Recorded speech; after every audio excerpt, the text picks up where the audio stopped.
Everybody for tuning in. It's nice to have a little weekly check-in with everyone. Special thanks to Bob, I guess, for hosting the little happy hour that was on those last Friday. I know, especially for Molly and I, it was nice for everybody to have a little birthday jab at us, which was fun. It's definitely been good trying to keep everybody engaged and together as a team, even if we have to do it remotely. I certainly don't have any problem. The first time we can actually have a real happy hour at a real bar or a restaurant or somewhere, I'm certainly happy to buy drinks for everybody. It'll be nice to have everybody together to do that. So I know this week didn't really have many questions that were submitted, but there were a few. So I just wanted to kind of to run through that. Obviously, as you all know, it's definitely another week of moving targets and trying to figure out kind of what what the lay of the land is going to be. In particular, with the back and forth between the different localities. I know one of the questions that came up this week was, are funerals taking place at all three locations? And are there different protocols with that being said? And the answer to that is yes. Right now we are doing, slowly kind of starting to do some funerals at the locations, at some churches. I know I had a funeral last week out at the Benedictine Abbey in Goochland. And obviously Goochland, like Chesterfield and Henrico, allows pretty much 50% capacity, what the governor's requirements are. So it allows a lot more flexibility in what can be done. Whereas here in the good old city of Richmond, Mayor Stoney's block on things is in effect until Friday. It was interesting. I know the mayor was trying to kind of keep that in place, and the exemption on religious gatherings he actually wanted to continue, but Governor Northam wouldn't. I don't think this typical politicians, he just kind of kicked the can back to the mayor and like, well, if you can get city council to pass it, then you can extend it, but don't expect it from me. So I don't think city council will probably do that, but right now, we'll see what happens. But as of, I think starting Friday here on the 29th, that we would be able to do what everybody else is doing. So that'll make it at least a little bit more uniform across the spectrum, which that will make things easier. As far as that being said, what we are doing right now, and do know the managers have been kind of working with their staff. I'm not sure, I went back to check to see if the protocols have been emailed to everybody, and I didn't see that they were, but I know the location managers have been working with their staff to go over this. If it hasn't been emailed out to everybody, I'll make sure that it does get emailed out. But the main things that were put in place based on the May 15th kind of phase one approach from the governor is obviously at our locations, the occupancy at our branches, especially if you open the rooms up, is probably pushing 150, 200 people. But we feel like right now that we should limit services there to no more than 50 people.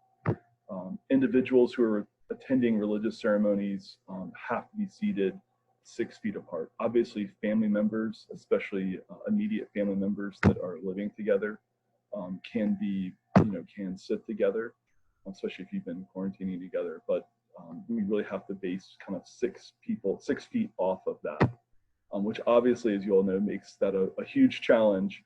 You may have 5, like my family is 5 of us could sit together, and then the next group has to be kind of 6 feet away from that. So it definitely makes the chapel setup really interesting and really challenging.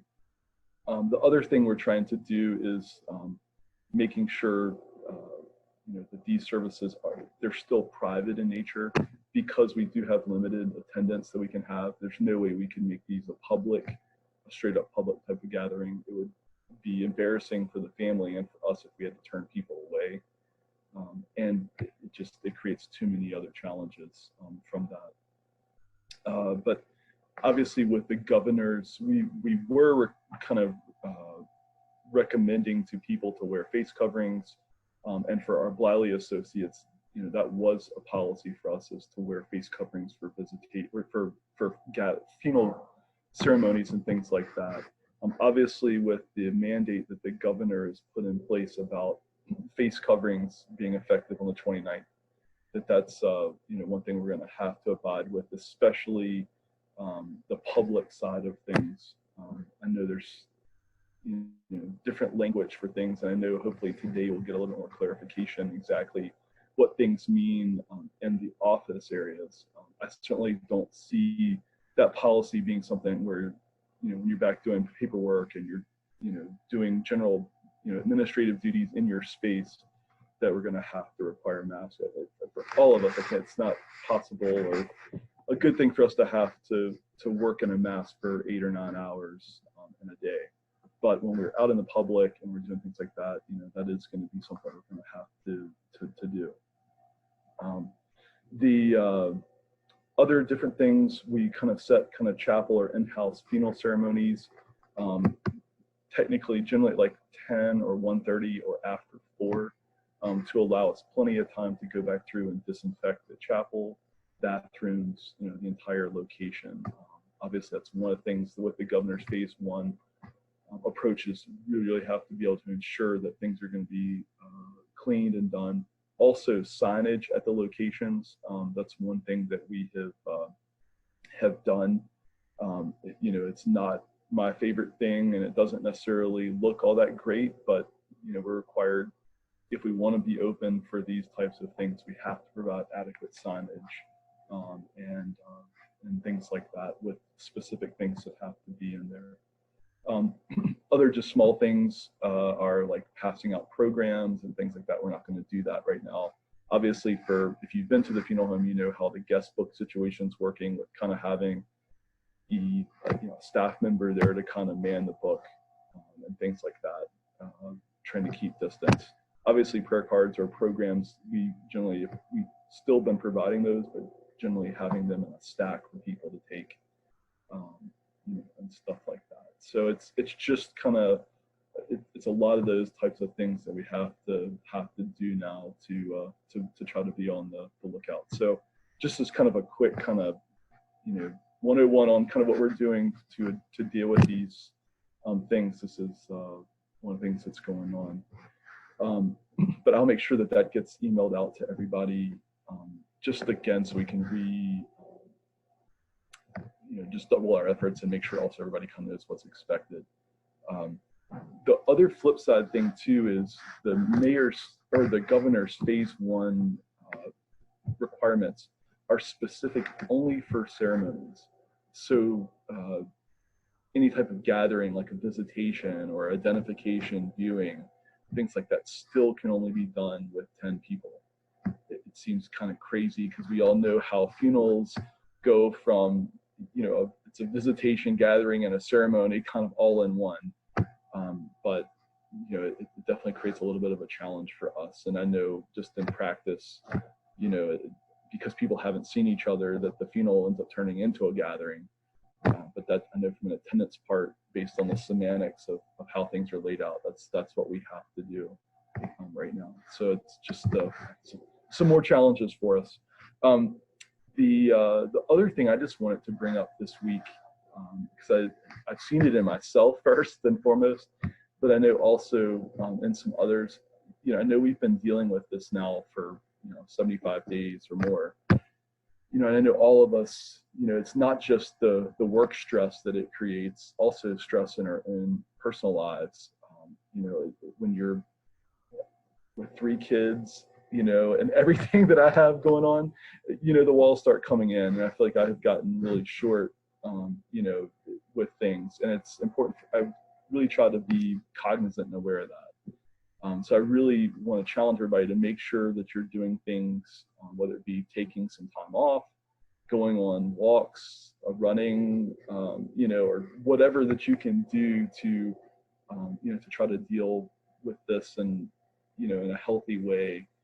It's really a challenge right now, trying to figure out kind of how long this is going to go on. There's no end in sight. As much as I'd love to think that tomorrow we'd be back up and running like we normally have been, none of us know when that's going to be.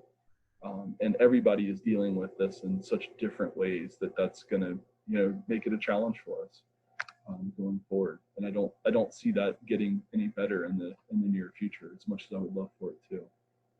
So I just really call that to everybody's attention, just to make sure you're taking care of yourself. Also, that you're finding ways to, to deal with the stresses, not just of work, but also in your own personal families. And then finally, the only other thing I just want to bring up, I do read that everybody's been really good about submitting survey questions, or things that are concerning them during the week. This week we did get one that was a little strange. It was about completion rate and delivery pay for distance. Just for that individual who may have submitted that, I'm not really sure what those questions were, but we do take these things really seriously. So if that person wants to reach out to me directly, know that they're welcome to do that. I just want to make sure I answer questions, but it was not something that we really do. And so I don't know if I'm not really sure how it got there, but I want to be able, if it is a question somebody has, I want to be able to answer that effectively. So with that being said, I think that's that's pretty much the main questions that were submitted to me, but I'm glad to answer anybody else's questions.